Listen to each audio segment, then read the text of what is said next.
Bueno, seguimos con este ciclo de conferencias sobre el humanismo, el virus de la izquierda contra la humanidad.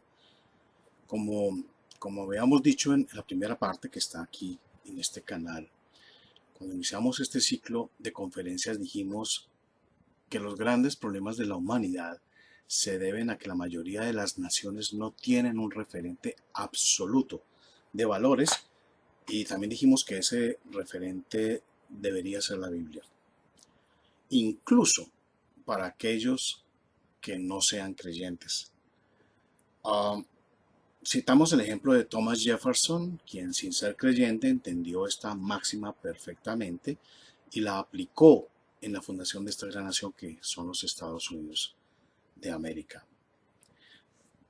Voy a decir algo que les va a sonar un poco más extraño a algunos, incluso cristianos. Las escrituras no solamente proveen la dirección en cuanto a valores morales, la Biblia también nos da las bases para la ley, nos da las bases para las normas, nos da las bases para todo ese fundamento legislativo, si quieren ponerlo así, eh, que deberían seguir las naciones. De hecho, este gran movimiento de la reforma es la madre o el padre, como quieran, eh, de las constituciones del mundo.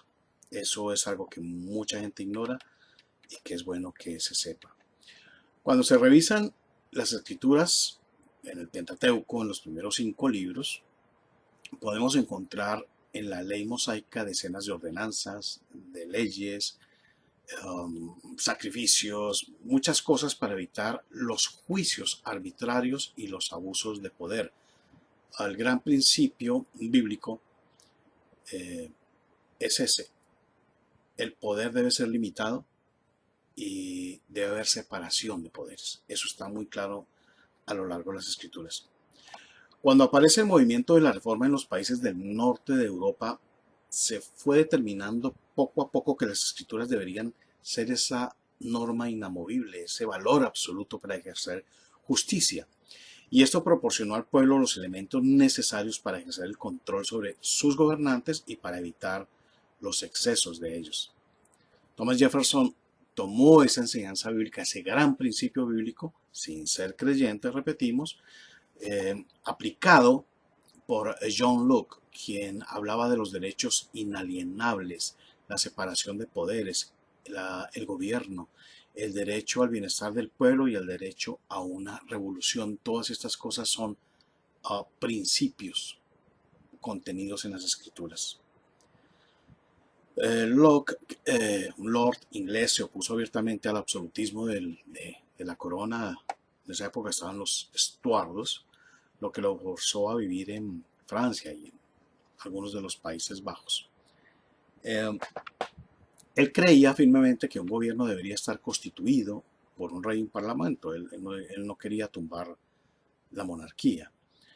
Eh, y ese gobierno que incluía el rey y el parlamento, en ese se debería expresar los derechos de la soberanía popular, donde se legislara no solamente para el pueblo, sino para todos. Para este filósofo inglés, el Estado debería sostenerse en los principios de soberanía popular y legalidad, respetando los derechos de todos los ciudadanos. Muchos historiadores ven a Locke como una de las principales influencias de la política moderna, no solo porque sus postulados fueran el inicio del liberalismo moderno, sino porque tuvo una gran repercusión entre los pensadores de la época. Locke describió una separación de poderes entre el poder legislativo y el ejecutivo, algo que más adelante ampliaría Montesquieu. Hay otros filósofos, no me gusta mucho hablar del tema de filósofos, pero entiendo que mucha gente prefiere tener esta base, que referentes de pensadores está muy bien. Yo prefiero basarme en lo que dicen las escrituras, pero para la gente que le gusta tener referencias a filósofos importantes, pues vamos a hablar también de David Hume y Condillac, que bebieron de esas teorías de John Locke. Sin embargo, probablemente la mayor influencia que ejerció este pensador inglés fue sobre las distintas declaraciones y los distintos tratados liberales. No creo que sean liberales en el término en que muchos lo, lo mencionan, como son el caso de la Constitución norteamericana y la Declaración de los Derechos del Hombre. Es así liberal. La Declaración de los Derechos del Hombre es así liberal. La Constitución norteamericana no. La Constitución norteamericana se basa más en los principios bíblicos, como veremos más adelante. Locke no tenía fundamento cristiano de Rutherford, Samuel Rutherford, pero se basó en él y lo llevó al mundo no cristiano. La Revolución Francesa fue hija de este humanismo, digámoslo así, insertado en los cristianos y no cristianos practicantes. Por eso podemos entender que, aunque no todos los padres fundadores de Estados Unidos eran cristianos practicantes, todos se sumaron a este gran consenso eh, cristiano del que habló este inglés. De esta manera, es posible para una sociedad el permitir que la Biblia sea la base de su constitución y sus leyes, así no sean cristianos, así no sean creyentes. El éxito de la sociedad dependerá de hasta qué punto el consenso de la sociedad, y ojo con esa palabra consenso de la sociedad, ya que no debe ser impuesta sino consensuada, el éxito de esa sociedad dependerá de hasta qué punto estos ciudadanos formadores de la nación van a permitir que la Biblia sea la base de sus leyes. Eso es básico.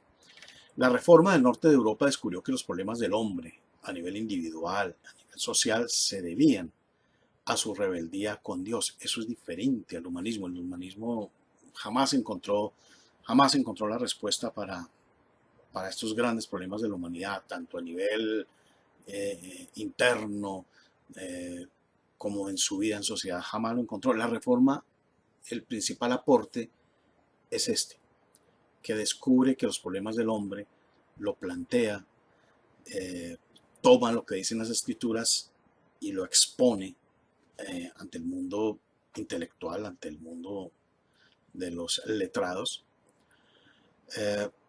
Expone que los problemas del hombre se debían a su rebeldía con Dios. Con esto claro pudieron entender que el hombre es falible y que un gobernante puede exceder su poder y que por eso el gobierno necesita contrapesos. Esos contrapesos que se originaron a partir de la reforma tienen algunas diferencias entre los países que digamos son los hijos de la reforma. En Suiza, por ejemplo, están divididos los poderes por zonas geográficas. En el Reino Unido, aunque tiene la corona vigente, esta tiene el Parlamento como contrapeso. En Estados Unidos está la Casa Blanca, que es la parte ejecutiva, el Congreso, con dos cámaras que legislan, y la Corte Suprema de Justicia, que aplica la ley. Aunque las revoluciones en los países de la Reforma, incluido Estados Unidos, que se inspiró en esta, hubo batallas sangrientas, nadie puede desconocer que estas revoluciones fueron tremendamente más positivas y menos sangrientas que en otros países. Hasta el mismo Voltaire, uno de los padres del humanismo, de la Ilustración, tuvo que reconocer que la Revolución Inglesa, para limitar los superpoderes de la corona, había sido un ejemplo digno de ser imitado. Sin embargo, cuando los franceses, que seguían a Voltaire, hicieron su revolución, no siguieron las bases cristianas de la Reforma, sino las bases humanistas de la Ilustración, de Voltaire, de Rousseau. Bases humanistas que, como dijimos en la conferencia pasada, buscaban reconstruir la filosofía greco-romana de la antigüedad basada en dioses que nada tenían que ver con el Dios de las Escrituras, basada en valores cambiantes, valores no absolutos que dependían de estos dioses cuasi humanos que jamás tendrían la solución para los problemas reales del hombre. Por eso la Revolución Francesa fue desmedidamente sangrienta e ineficiente. Mencionábamos que en julio de 1789 la Asamblea Revolucionaria de Francia dijo que haría una constitución. Y ese mismo año pues, se publicó la Declaración de los Derechos del Hombre basados en las ideas limitadas de Voltaire, de Rousseau y por supuesto que esta declaración fue tan pobre y limitada como sus inspiradores. Por ejemplo, lo que para los constituyentes norteamericanos era el ser supremo, para los revolucionarios franceses se convirtió en la soberanía del pueblo, colocando, esa es la base del humanismo, colocando la voluntad humana por encima de las decisiones divinas. Rousseau fue el gran exponente de esa frase, esa máxima que dicen, que la cantan en todo lado: el pueblo es soberano, y propugnó la idea de una sociedad basada en igualdad absoluta, en la que cada miembro, a la par que se somete a las decisiones del colectivo, es al mismo tiempo parte del pueblo soberano cuya voluntad general constituye la ley. Estas ideas de Rousseau favorecieron la elaboración del concepto de los derechos humanos, al plantear la necesidad de la existencia de una igualdad entre los hombres, quienes deben someter su voluntad individual a la voluntad del colectivo con el objeto de alcanzar el bienestar para todos. El cristianismo, los valores bíblicos absolutos resaltan ese derecho a la individualidad. El humanismo degrada ese derecho a la individualidad.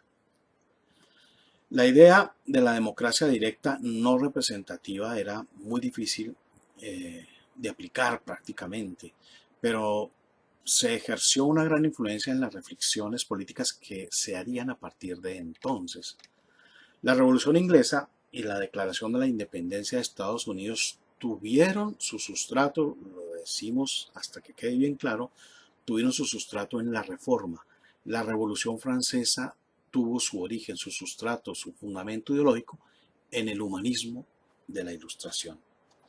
Los franceses tuvieron que invertir 2 años para redactar una constitución y luego esta quedó absolutamente inoperante y se vino encima una especie, no, bueno, realmente fue una segunda revolución francesa, igual o más sangrienta que la de antes. Quisieron hacer que 1792, los franceses quisieron que el año de 1792 fuera el año 1 de la Nueva Francia y empezaron a destruir todo lo que le recordara su pasado. En un acto solemne, lo mencionamos la vez pasada, proclamaron diosa a la razón en la catedral. La razón es una diosa. En la catedral Notre Dame de París y en otras iglesias de Francia como Chantrey, que recientemente fue incendiada. Esto simbolizaba que la razón humana debería ser entronizada, mientras que el cristianismo, la voluntad de Dios, debería relegarse. Como dato curioso, lo volvemos a mencionar, el gorro frigio está relacionado con los cultos a las deidades de la antigua Frigia y siempre se combina con vestimentas grecorromanas y en culto a los dioses de esta antigüedad. Hay que recordar, humanismo y su relación con los dioses paganos. No es gratuito. Ese gorro frigio está, en el caso de Colombia, está en el escudo de Colombia. Ese gorro frigio que simboliza el culto a los dioses de la antigüedad está en el escudo de Colombia. No debería ser extraño, pero lo es. Se calcula que en pocos años más de 40.000 franceses, casi todos campesinos, fueron ejecutados por Robespierre, el líder de la Revolución Francesa. Y el mismo Robespierre también murió así, murió ejecutado. Esto sucedió porque los ideólogos humanistas enseñaban que el ser humano era perfectible, al contrario de lo que dicen las escrituras, y que la voluntad de ese hombre, sumado a la voluntad de otros hombres que conformaban el pueblo, era lo indicado para construir su sistema de leyes y valores. Lo que hicieron fue que este hombre imperfecto, según las escrituras, se une a la voluntad de otros hombres imperfectos y hacen unas leyes y un sistema fundacional de un país que obviamente va a resultar imperfecto. Está basado en la imperfección del hombre. De ahí viene el tema de la voz del pueblo, es la voz de Dios, dicen hasta hoy, contradiciendo fundamentalmente las enseñanzas de las escrituras que dicen que no le corresponde al hombre siquiera dirigir sus pasos. Erróneamente, más por maldad que por ignorancia, se enseña que la Revolución Francesa se basó en la Revolución Americana. Eso es falso. La verdad es que la Revolución Americana tiene línea directa con la Revolución Británica Y la Revolución Francesa fue la madre de la Revolución Rusa y también fue madre de la Revolución Independentista de nuestra América Latina. Eso lo dicen abiertamente todos los textos de historia, incluso Bolívar. Bueno, Napoleón llegó a gobernar como tirano, igual que lo hizo Lenin en Rusia, igual que lo hizo Bolívar en nuestros países. En la Revolución Rusa sucedió exactamente lo mismo, una revolución dirigida por el humanismo. La revolución de la independencia de Colombia se basa en las ideas de la Ilustración, las mismas que originaron la salvaje Revolución Francesa. Antonio Nariño, el precursor de la independencia, es el que trae la Declaración de los Derechos del Hombre que inspiraron la Revolución Francesa, que formaron parte de ese proceso, e inicia aquí un modelito pequeñito de, de Revolución Francesa en la Nueva Granada. Camilo Torres, José Acevedo y Gómez, varios otros intelectuales de la Nueva Granada se apropian de esta filosofía humanista y la implantan como abono para la propia revolución, también sangrienta, también feroz y también anticristiana. Bolívar, no es casual, era muy ferviente seguidor de las ideas de Voltaire, de Rousseau, al igual que todos estos padres de la patria que mencionamos. También era admirador ferviente de Napoleón Bonaparte. Por eso es que, cambiando la verdad histórica, se empieza a crear el mito de un Bolívar semidios, lleno de capacidades sobrehumanas, poseedor de la verdad. Lo que diga Bolívar es la verdad, se decía en esa época. Hay que hacer lo que diga Bolívar. Lo que nosotros proponemos, lo que se debería proponer, el modelo americano, es que no se trata de hacer un Estado teocrático. La reforma habla de un Estado seglar, pero basado en los valores absolutos hallados en las Escrituras. Así fue la Revolución Americana, así fue la Revolución Inglesa. De resto, tanto la Revolución Francesa como la bolchevique, como nuestras revoluciones latinoamericanas, han sido frutos o fruto de las ideas humanistas. Por eso es el fracaso. Por eso es el fracaso de nuestros proyectos sociales. El remedio simple, y lo hemos dicho muchas veces, contra este relativismo moral, contra esta fábrica de mesías políticos y religiosos, contra la manipulación de nuestras mentes y las de nuestros hijos, contra la imposición de estos antivalores propagados por el humanismo, que son la base del marxismo, hay un antídoto que no falla y no va a fallar nunca, y seguir las directrices cristianas registradas en las Escrituras. Miremos un poco más de cerca nuestra propia revolución. Hablábamos en el pasado, miramos que Napoleón, beneficiario de la Revolución Francesa, humanista, cabal, invade España y se apodera de la corona. En nuestros textos de historia se enseña, gracias a los seguidores humanistas, que la presencia de España en sus colonias en América era de esclavitud, de tragedia, de asesinatos, de ausencia de los derechos para los nativos. Cualquier persona puede asomarse a los documentos que reposan en los archivos coloniales y se encontrará con montañas y montañas de procesos legales de indígenas contra encomenderos y otras autoridades españoles. Aunque esto no es enteramente cierto, que hubo una anulación total de los derechos de los indígenas, no podemos negar que el humanismo implantado ya en las enseñanzas de la Iglesia por Tomás de Aquino permitió hasta cierto grado el abuso de la Iglesia, de los encomenderos religiosos, y al mismo tiempo exaltó desmedidamente este abuso hasta llevarlo a leyendas sobre un holocausto indio, que tampoco hubo. Eso, repito, aunque no hubo un holocausto indígena, no podemos desconocer que hubo una dominación fáctica del europeo sobre el nativo. Las razones de nuestra independencia no son, como se nos han enseñado en todos nuestros textos de historia, no son un resultado del descontento popular por los abusos de la corona y sus delegados en el virreinato, para nada. Recordemos que Colombia primeramente se llamó Nuevo Reino de Granada o Reino de la Nueva Granada, que legalmente era un territorio bajo dominio español que tenía como máxima entidad al rey y que actuaba mediante la jurisdicción de la Real Audiencia de Santa Fe de Bogotá entre 1550 y 1718. Luego del 18 se llamó Virreinato de Nueva Granada. Eso fue de 1718 hasta 1819, cuya sede fue Santa Fe de Bogotá. Entonces la independencia no nace en el nuevo reino de Granada, digámoslo así, sino bajo el virreinato de la Nueva Granada. Antonio Nariño, el precursor de la independencia, traduce los derechos del hombre que produjeron los franceses.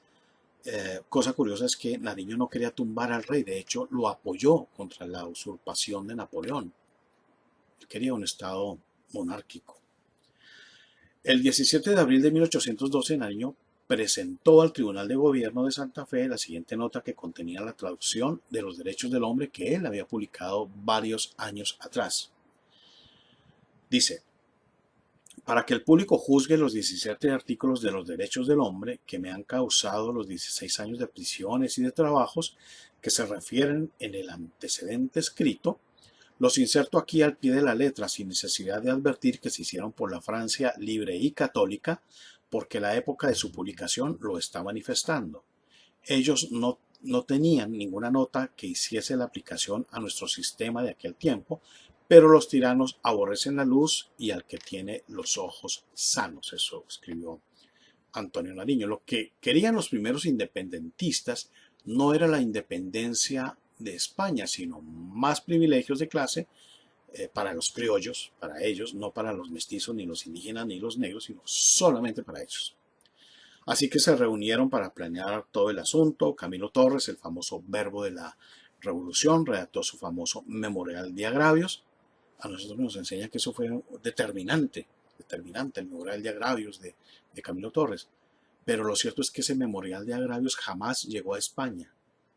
Y los historiadores no cuentan que solo se conoció 30 años después de que Camilo Torres fue fusilado. Entonces, la famosa independencia de Colombia nace de los deseos ambiciosos de un puñado de ilustrados humanistas que querían más privilegios para ellos, no mejores condiciones para el pueblo, ni muchísimo menos igualdad. Entonces Torres, Acevedo y Gómez, Francisco José de Caldas y otros piden al virrey Amar y Borbón montar una junta de gobierno igual a la que Napoleón ordenó en Cádiz, España, teniendo presos a los reyes. Pero los independentistas, al mismo tiempo que copiaban a Napoleón, decían que apoyaban al rey y se oponían a Bonaparte. Bueno.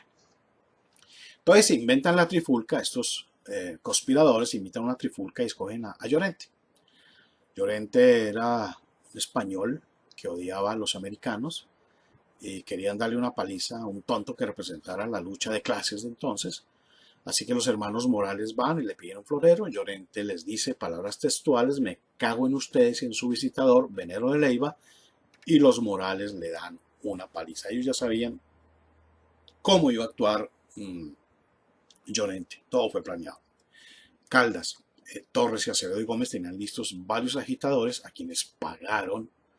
Y ante la señal del tribuno del pueblo, José Acevedo y Gómez, estos comenzaron a alebrestar a la chusma que estaban en día de mercado, que sin tener velas en el entierro vieron la oportunidad de desfogar su odio, su resentimiento, su pobreza contra alguien que en este caso era el español personificado en Llorente. Estaba planeado que el compinche de Morales, Acevedo y Gómez, saliera a un balcón para arengar al populacho, a la turba, con la famosa oración: si dejáis de perder estos momentos de efervescencia y calor, antes de 12 horas seréis tratados como sediciosos. Ved los grillos y las cadenas que os esperan.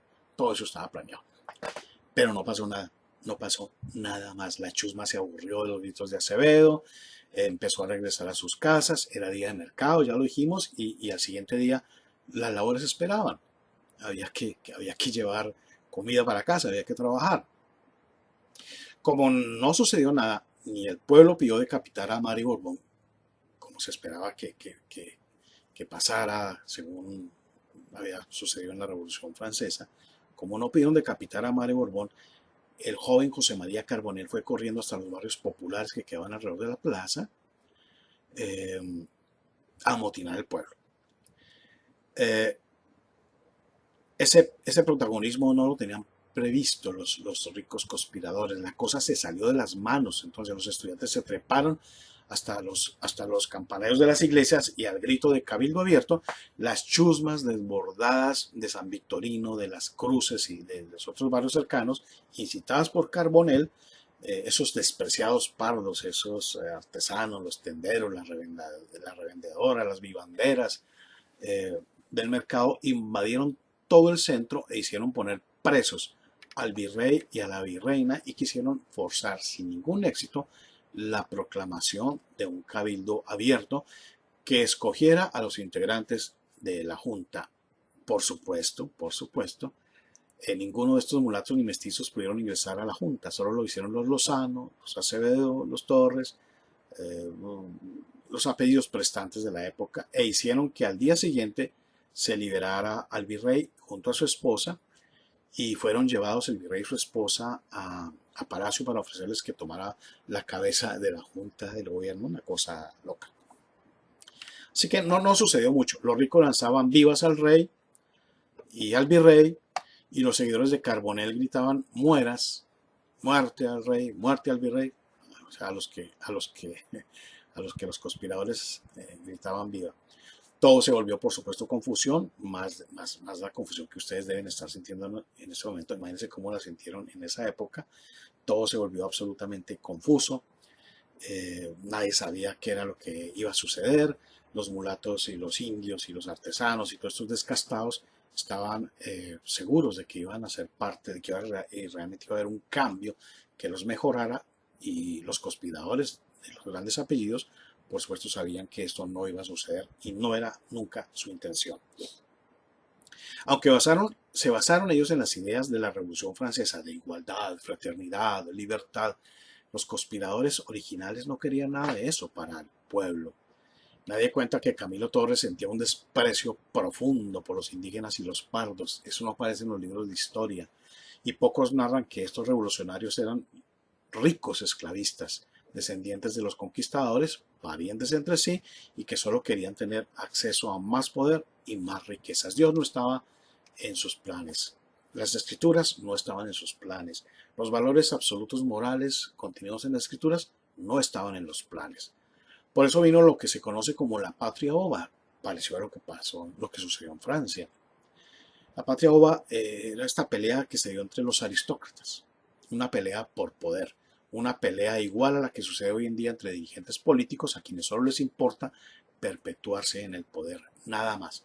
Dirigentes políticos que se hacen llamar de izquierda, de derecha, de centro profundo, de centro izquierda, de centro de lo que quieran, de lo que quieran. El asunto es una puja por tener más poder, más control.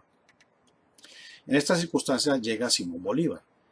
Bolívar era una especie de semidios para los seguidores, como comentábamos en la conferencia pasada. El padre de Bolívar, hay que mencionarlo, era un hombre muy rico y tuvo fama de ser un abusador de mujeres, un abusador de menores, igual que su hijo.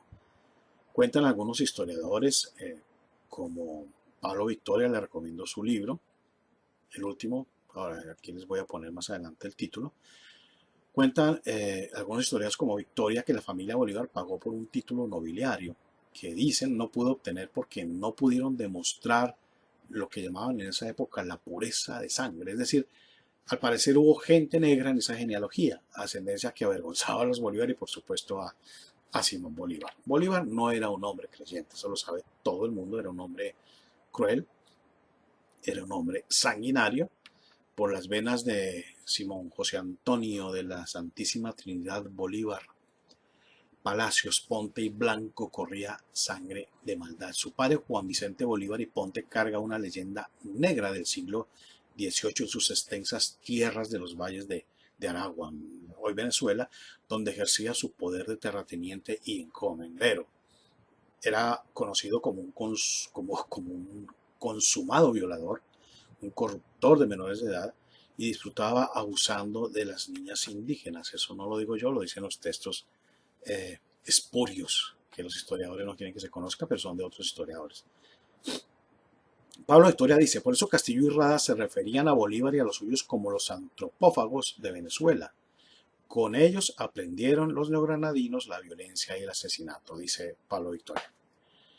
Aseguran que la crueldad era patológica y el gusto por la carnicería humana, también lo era del padre de Bolívar. Los historiadores describen sus llegadas, hablando del ejército libertador de Simón Bolívar, describen las llegadas de Bolívar a las ciudades como paseos triunfales frente a bellas muchachas que lanzaban flores, le tiraban pétalos y lo coronaban. Eh, eh, y gracias, y que luego se veían en los grandes bailes, donde él gentilmente correspondía a esos favores de las niñas más notables de la sociedad, de los pueblos, de las ciudades donde llegaba. La verdad es que, como narran los testigos de la época, la orden de Bolívar para las poblaciones a donde iría a llegar era, entre comillas, va a presentar un espectáculo espantoso de desolación y muerte. Era lo que se leía a las ciudades donde los mensajeros, la avanzada de Bolívar, leía esto. Se va a presentar un espectáculo espantoso de desolación y muerte. Llevaré 2000 teas encendidas para reducir a pavesas, a cenizas, a nada, una ciudad que quiere ser el sepulcro de sus libertadores. Eso es lo que llegaban anunciando. Carlos Marx, en una carta dirigida a Engels, fechada el 14 de febrero de 1858, asegura que Bolívar es el canalla más cobarde, brutal y miserable, y añade: la fuerza creadora de los mitos, característica de la fantasía popular, en todas las épocas ha probado su eficacia inventando grandes hombres. El ejemplo más notable de este tipo es, sin duda, el de Simón Bolívar. Carlos Marx hace exactamente lo mismo, pero como Carlos Marx no tenía el protagonismo no tuvo el protagonismo, pues, no había manera. En estas revoluciones él trataba de desacreditar al hombre, más no el proceso como una lucha reivindicatoria de clases. De hecho, ese humanismo, esa concepción de la lucha de clases de las guerras independentistas en nuestros países fue usado por el marxismo como caldo de cultivo para implantar su propia revolución. Entonces, regresando a Bolívar, Bolívar fue sitiada, Bogotá fue sitiada. Bolívar permitió que sus hombres saquearan y violaran mujeres españolas o que parecieran ser españolas. Igual hizo con Cartagena. eh, bueno, en fin, las crueldades de Bolívar en Venezuela fueron bien conocidas. Los neogranadinos no querían a Bolívar. Cuando estuvo en Curazao, escribió una carta a un amigo diciendo que quería libertar a España, quería liberar a Venezuela de España, y amenazó con incendiar la ciudad. Eh, pero su propósito, miren la contradicción de Bolívar. En Curazao escribe la carta para su amigo, dice que si quiere liberar a España de la dominación napoleónica, pero las cartas o su intención o su lucha revolucionaria en América Latina es que quiere independizar o salvar a los países americanos de la corona española. O sea, es raro. Y en plena campaña liberadora, en plena campaña libertadora de América, él escribe esta carta que quiere liberar a España también del dominio napoleónico, tipo megalómano, tipo extraño, lo que quería era gloria para sí mismo esto. Esta forma de personalidades son usadas hoy en día para estos propósitos. No hay necesidad de sentarlos a urdir el complot, sino que gratuitamente estas personas, eso es lo que se llama, así se hace una conspiración. Así se hace una conspiración. No se necesita que la gente se reúna, todos, y el periodista, el director de no sé qué. No, desde la crianza, desde la escuela, desde hoy en día desde los medios de comunicación, van creando una especie de ciudadano que es afín a estas ideas y que con un clic se detonan muy fácilmente y son propagandistas gratuitos de las ideas que se esparcen desde el poder. Un ejemplo, para hoy en día, haciendo un paréntesis, no quiere decir que periodistas como Samper, como Daniel Coronel o como Blado, un caricaturista, o como Bedut, y otros tanto que se pueden llamar periodistas de izquierda, no quiere decir que ellos formen parte de alguna reunión conspirativa donde se sientan allá con George Soros, donde se sientan con los grandes poderes del planeta Tierra, con banqueros para definir qué se debe escribir, qué no se debe escribir y hacia dónde vamos. No, esta gente fue criada y creció con unas falencias, eso sí es cierto, respecto al cristianismo. Ninguno de ellos es cristiano, y, y eso es aprovechado por quienes detectan, los que sí manejan los hilos del poder, detectan esas cualidades, esos talentos de esta gente y los impulsan. Y los impulsan y los patrocinan y los vuelven famosos hasta que esta persona, sea un coronel, sea un Samper, sea un Blado, sea lo que sea, se sale de esa matriz, ya no le sirve. Entonces, cierto, tienen talento, no hay que negarlo, pero han tenido éxito porque son idiotas útiles de esos propósitos de dominación del globalismo. Eso es muy claro. Entonces, volviendo a esa época, mm, llega Bolívar a Bogotá y amenaza con incendiar la ciudad. Los santafereños se resisten, pero Bolívar y su ejército, la mayoría de venezolanos, algunos granadinos, vencen. Ahí es cuando les da permiso durante 2 días de que pueden violar mujeres y niños, robar lo que quieran. Eso ocurrió. Bolívar ordenó y así sucedió que todos los españoles y canarios fueran ejecutados solamente por el hecho de ser españoles y canarios. Nada más. Así se hizo. Desde entonces en nuestro país no ha habido paz. Traicionó a Francisco Miranda, que fue su gran amigo. Miren la mentalidad de los bolivarianos. Bolivarianos como José Obdulio Gaviria, como Chávez, como Uribe. Una vez le pregunté a José Obdulio Gaviria por la figura de Bolívar. Le dije que no era buena. Para esa época, y aún lo hace, Obdulio estaba empeñado en comparar a Bolívar con, con Uribe. Decía que Uribe era una especie de genio, que el mundo solamente había parido una vez, y la segunda vez con Uribe. Eso es para endiosarlo, eso es para que la gente adquiera esa visión mesiánica de un hombre que puede hacer y decir lo que se le dé la gana, y la gente lo va a aceptar. Eso es muy común en los países criados, formados bajo el humanismo.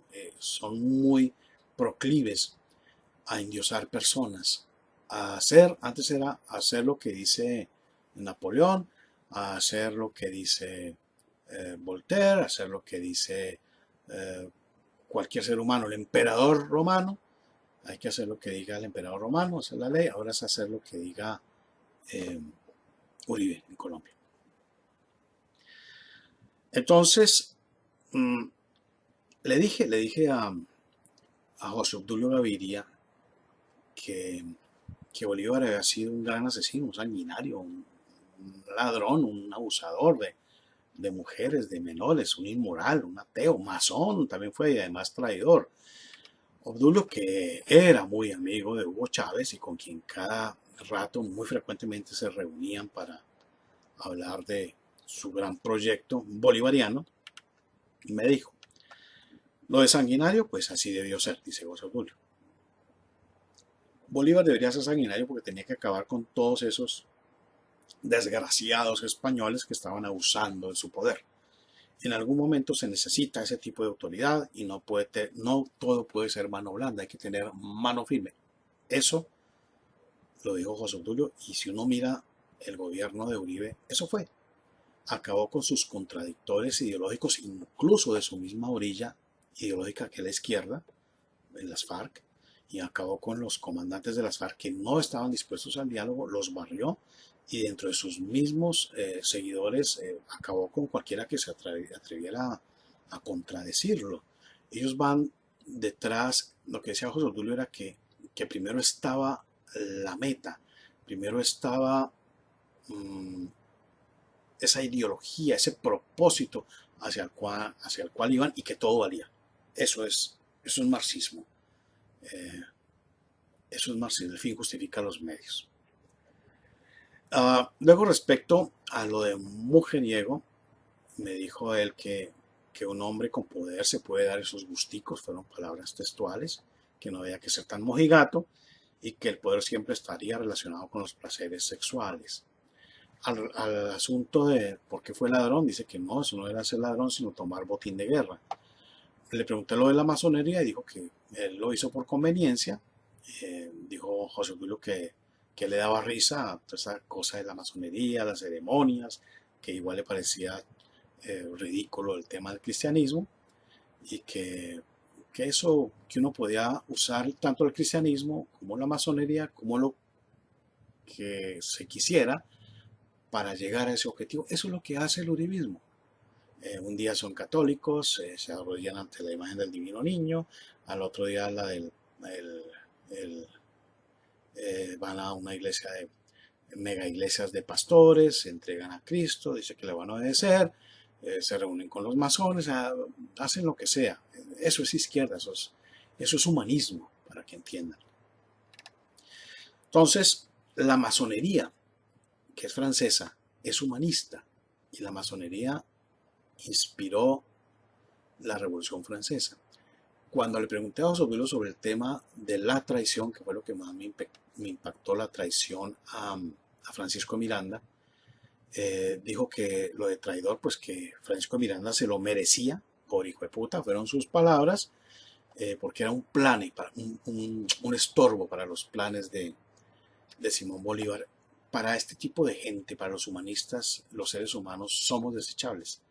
Somos usados hasta donde no necesiten y somos desechados, asesinados, anulados, sacados del camino si ya no somos necesarios o si estorbamos sus planes.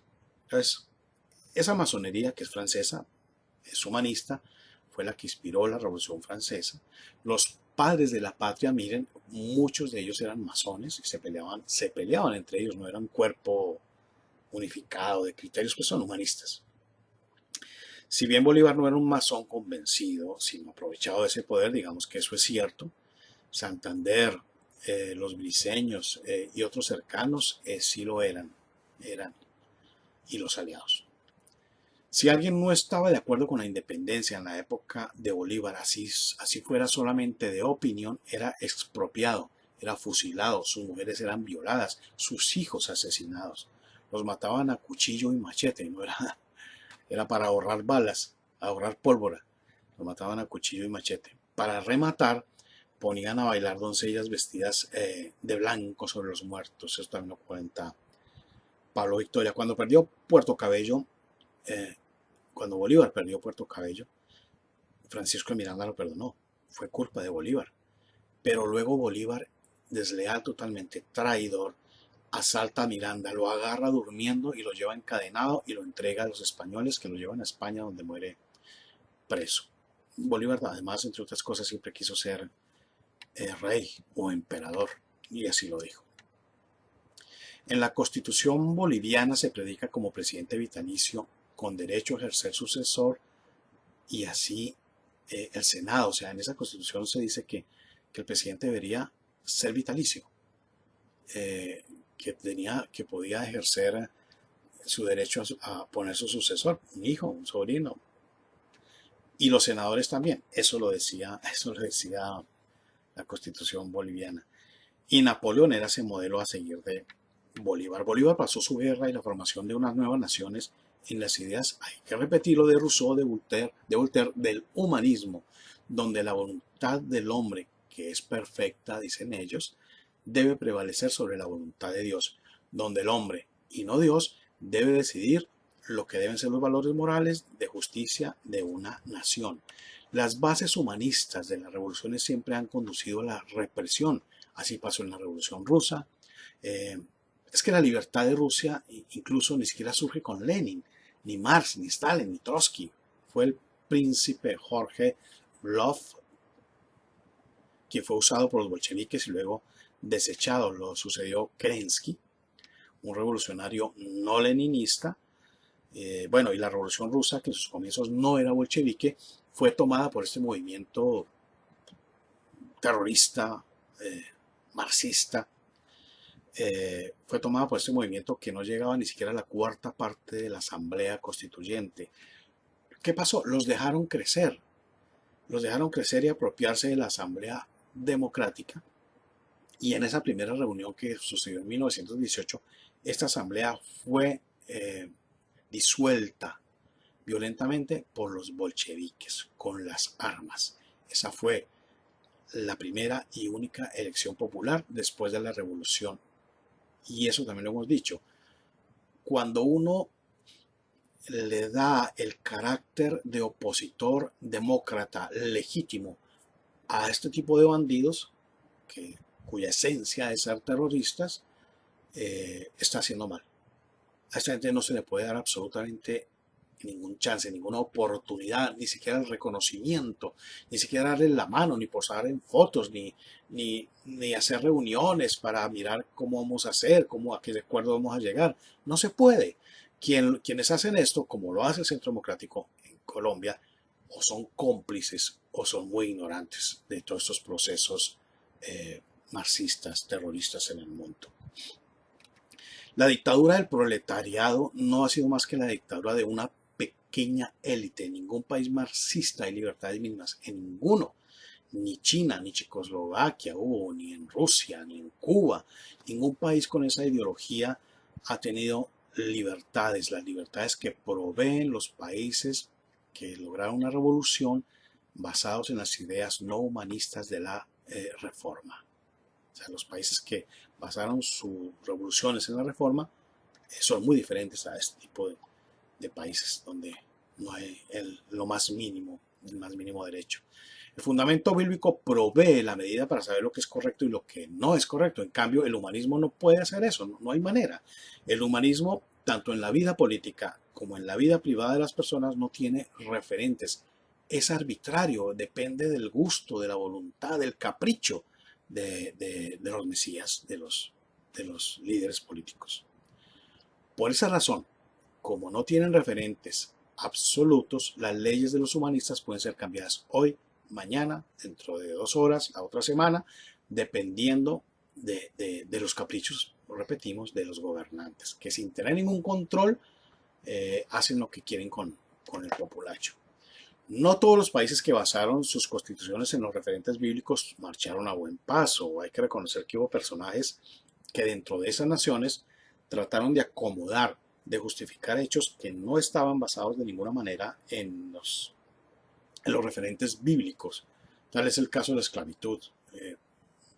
Lo mencionamos rápidamente, la esclavitud, estos mercaderes, esta gente que permitieron avanzar, decían que la esclavitud era un valor bíblico que era permitido por las escrituras y que aparecía ahí, pero no mencionaron que la esclavitud, cuando se mencionan las escrituras, no es por motivos raciales, que es en lo que se basa la esclavitud que se impuso en el mundo, donde decían que los negros eran inferiores y que como eran inferiores, eran otra raza, había que esclavizarlo.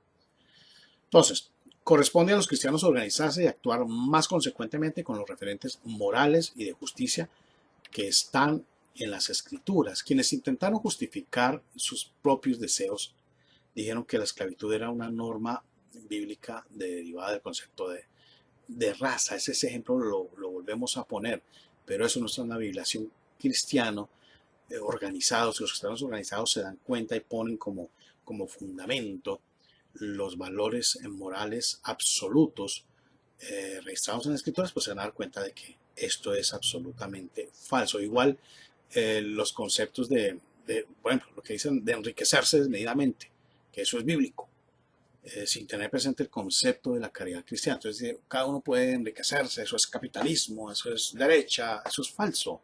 Eso no es una derecha con valores. Y la Biblia no menciona el enriquecerse sin ejercer la caridad o haciendo trampa o haciendo otras cosas, no es un valor moral absoluto. No tiene nada que ver con los principios de propiedad privada, de mercado libre, si quieren ponerle ese título, que no aparece en la Biblia, pero pero, pero eso no existe como algo absolutamente libertino en las escrituras. No existe nada de eso. No tiene nada que ver con el derecho a la propiedad privada. La propiedad privada y el derecho a la riqueza personal no son enseñanzas bíblicas apartadas del concepto de caridad cristiana. Van unidos. Van unidos. Pero la caridad, esa caridad cristiana tampoco es igual eh, eh, a la repartición igualitaria de la riqueza, según los conceptos marxistas, materialistas. Este concepto de la repartición igualitaria de la riqueza tiene que ver más con el humanismo en una de sus vertientes cuya máxima es la supervivencia del más apto. La enseñanza bíblica dice que se puede conseguir libertad verdadera sin caer en el caos de libertariano, ni en el despotismo, ni en la anarquía. Libertad sin caos es la enseñanza bíblica porque